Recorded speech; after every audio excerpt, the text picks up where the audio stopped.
Mike Greenberg, though, longtime ESPN analyst and commentator, was on his show Get Up today. And I think he was delivering a little bit of a monologue. And he was using as his reference point something we talked about yesterday. 7 different champions in 7 straight years for the NBA. No matter who wins in the NBA, it's going to be a different champion, not a repeat. 7 straight years of a different champion every single year, which he was like, this is great. This is awesome. He also declared it the end of the super team era in the NBA. Look what's happened to recent efforts to construct super teams in Philadelphia, in Phoenix, in Brooklyn. None of them ever got out of the second round. None of them made the playoffs this year. Further, super teams tend to be old. The 6 oldest teams in the league this year were the Warriors, Celtics, Bucks, Suns, and Lakers.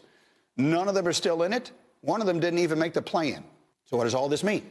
It means the NBA got their rules right. They created something called the second apron. I'm not going to bore you with the details. Simply put, its goal was to create parity, and it worked.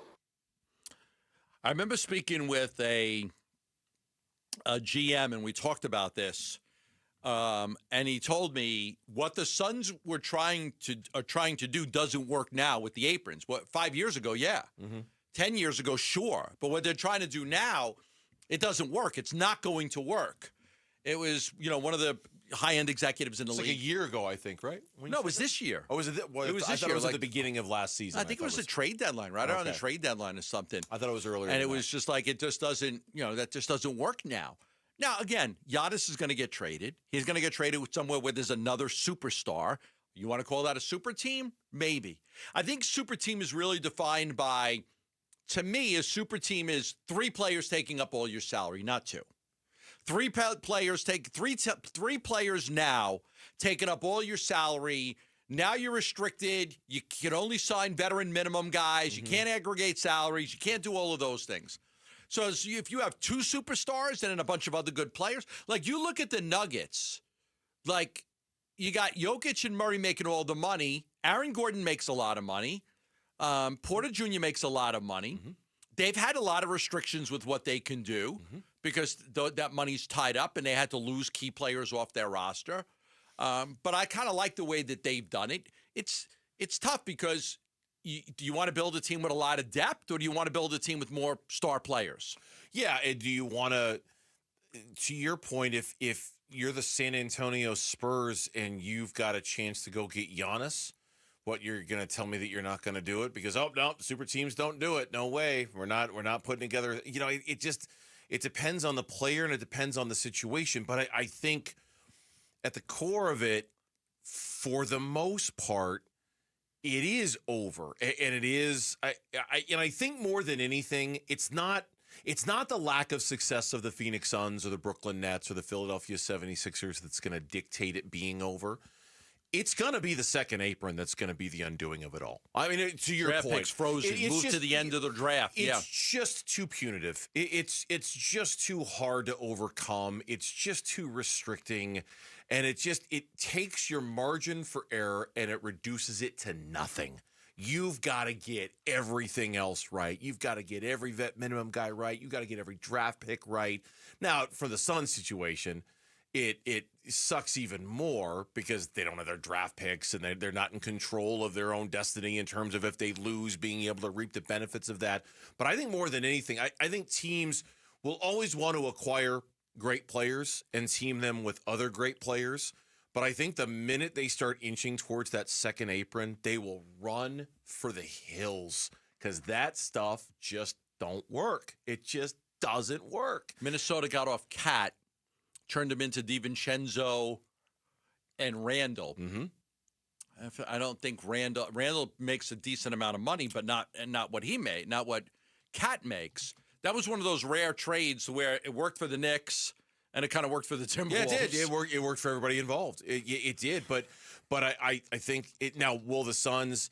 I really highly doubt the Suns will go down in NBA history as the last ever super team. I have a hard time believing that. I have a hard time believing that there won't be another team who sees the opportunity. Want them?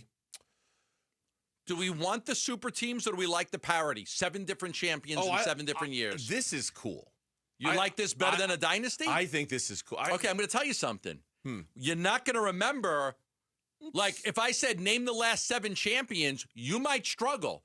But if I said, do you remember the Warriors dynasty? Of course. You're going to say yes. Of course. We remember dynasties. Well, that's because it's the easier- Celtics, it's the 'cause- Lakers, the Bulls, the Spurs. We remember dynasties. Because it's easier to remember one team than it is 7. That's all that is. You remember their dominance. But I mean, I remember, I remember the Warriors, I remember the Nuggets, I remember the Raptors, I remember the Bucks. I mean, I remember most of the teams and what they did. And that doesn't just because I remember it easier doesn't mean it's better.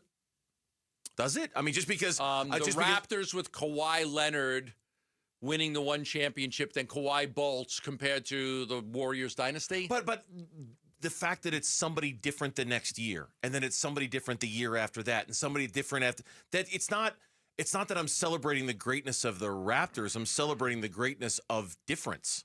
I'm celebrating. That's what you celebrate. I'm celebrating that it's not just the same. Look, the NBA in 2015, 16, 17 had a real problem. It was going to be the Cavs and it was going to be the Warriors, and that was it. And that was boring.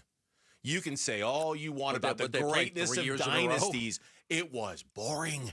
It was 4? Pre-scripted. It was prearranged. It was a waste of time. Mm-hmm. The postseason was a waste of time. Yeah. The regular season was a waste of time. We all knew what was going to happen. Lauren, you look very upset. No, I'm saying you could even pivot that argument to the NFL. Aren't we all tired of seeing the Kansas City Chiefs in the Super Bowl? Totally. Aren't we done with that? Yeah, and I tell you, there are people who are looking at the NFL and saying they've kind of lost their touch with parity a little bit. Go look at the number of teams that repeat every year in the NFL. It feels like it's growing and growing and growing 4 every years year. in a row, Cleveland Golden State. It got 4 years in a row was Cleveland Golden State in the finals. You mean to tell me you weren't bored to tears by that?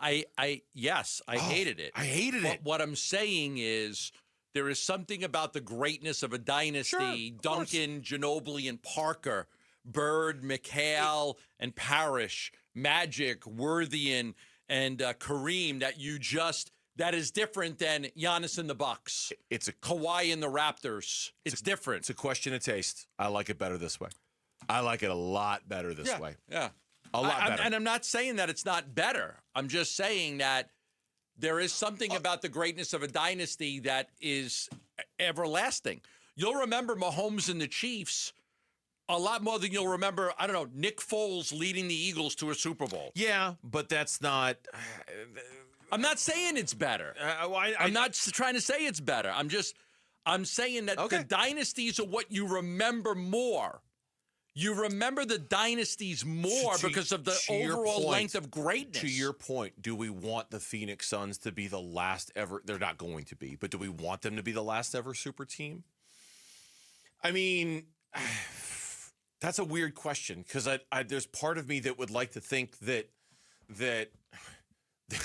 I don't know, that they got it so wrong that everyone's like, oh, we don't want to be like they were the example of when you do it the wrong way, it can be so bad that you wouldn't want anybody to follow in their footsteps. I don't know. I don't know if I'd want the Suns' failure to be the lasting image of super teams in the history of the NBA. It might be. I don't know if I want my team to bear that burden of, hey, your team did it so bad, they did away with super teams because your super team was so bad. I don't know if I want my team to bear that burden. The Suns, right now, the Suns are the left.